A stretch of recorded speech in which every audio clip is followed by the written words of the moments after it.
Welcome to huevoicesdotcom, the greater reflection of you. I'm Bobby Marvin. I'm here with Larry Daryl Lee. How are you doing tonight, Larry? Doing all right. How long have you been down here at Occupy Baltimore? Been here since the first night, so about 3 weeks now. This is our 3-week anniversary. Missed a few nights. Do you go home and come back? No, I've been camping here. Okay. So most nights I've been sleeping on the tents. A few Okay. nights I've gone back and forth, mainly just to take care of things at home, etc. Okay. So why did you decide to get involved?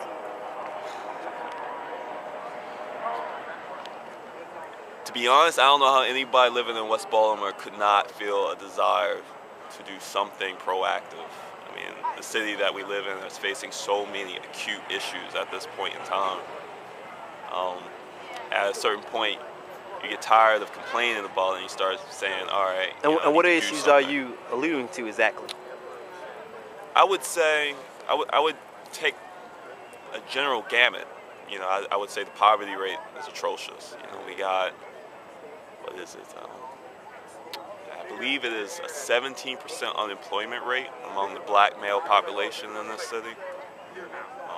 I heard a statistic, I'm not sure if it's true, that 33% of children in the city live in poverty or below the poverty line. The fact that the city's overall poverty rate is about 25%, and yet Maryland is one of the wealthiest states in the nation, speaks volumes. Just a slew of problems. And I am most concerned about the culture, about the direction that our culture is going in terms of the things that we value, the things that we consider. I'm concerned about the fact that a lot of people, the role models that they look up to, really subscribe to a self-destructive mentality. And I definitely see that playing out in my community. And, I could deal with the fact that, we got issues, we got a legacy of racial discrimination that we got to work through. But, some of those problems I see is just being compounded by a breakdown in our culture, to be honest. So I guess that's some of the reasons why I'm here. I guess also the war is a big one. I know this is an economic justice movement, and that this protest is primarily concerned with economic issues. But, my activism is definitely inspired by the fact that, when the wars in Iraq and Afghanistan broke out, about 6 of my friends went off and did military service, and one of those was wounded. It's just a slew of issues. I don't know how a person could come out without having some grievances against the system. Are you currently employed? Yes. Where are you employed? I am fortunately employed. I'm a software developer for Hopkins, so I'm well employed. But this recession did hit my family really hard. My mom, she was unemployed for about 6 months, lost a management position and went to work on commission, only to have the business that she was working at fold her store and then be unemployed for several more months while she went to find a new job making, more or less, minimum wages. My dad, he's in construction. He's an electrician, licensed professional. He's been doing it for over 30 years. Good man, knows what he's doing. He was unemployed for a year when the housing market crashed. So, those definitely hit deep in our family. And,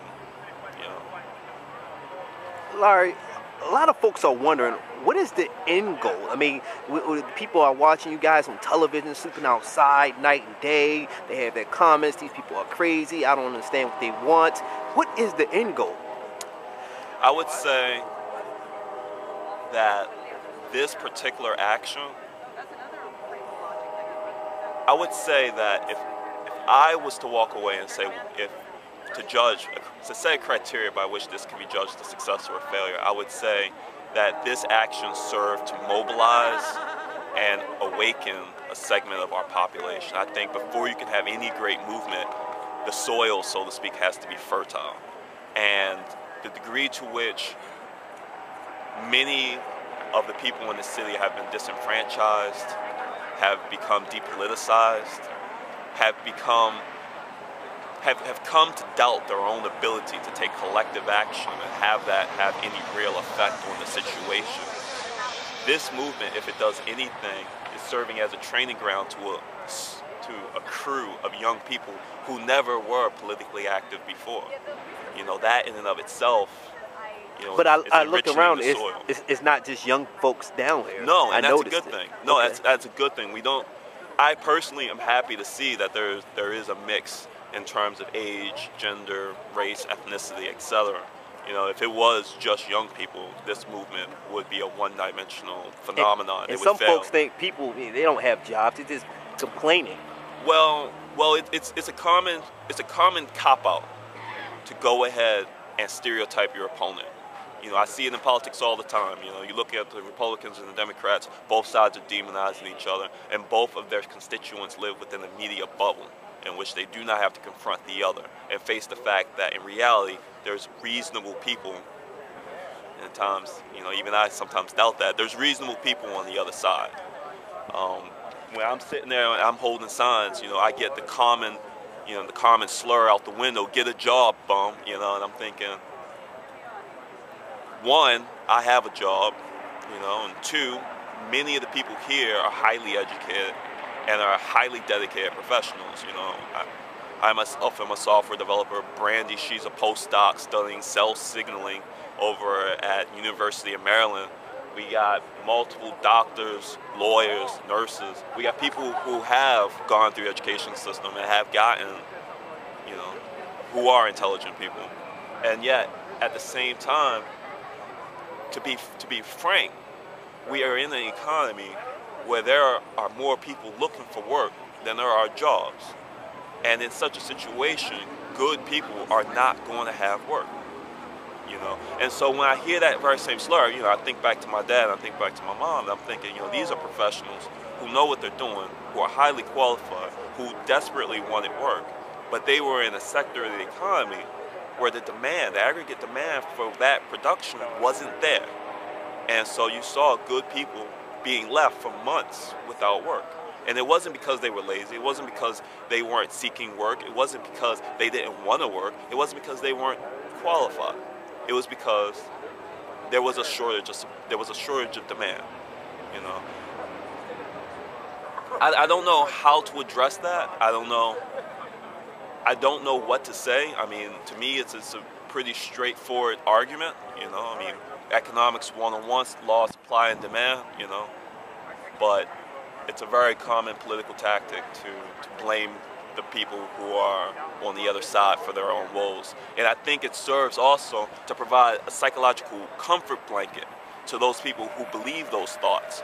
Because if you can say that those people are in the situation because of things that they did wrong, then it gives you in the back of your mind a sense of security that you're doing things right and it won't happen to you. And when people are faced with real economic distress, you know, real anxiety, people have a tendency to run to those false securities. But in reality, it's nothing more than a false security. You know, if Hopkins decides to lay off a few people, I'm in the same straits and I might not find a job for a couple months myself, you know. Thank you for your time, Larry. Thank you. And thank you for watching huevoicesdotcom, the greater reflection of you.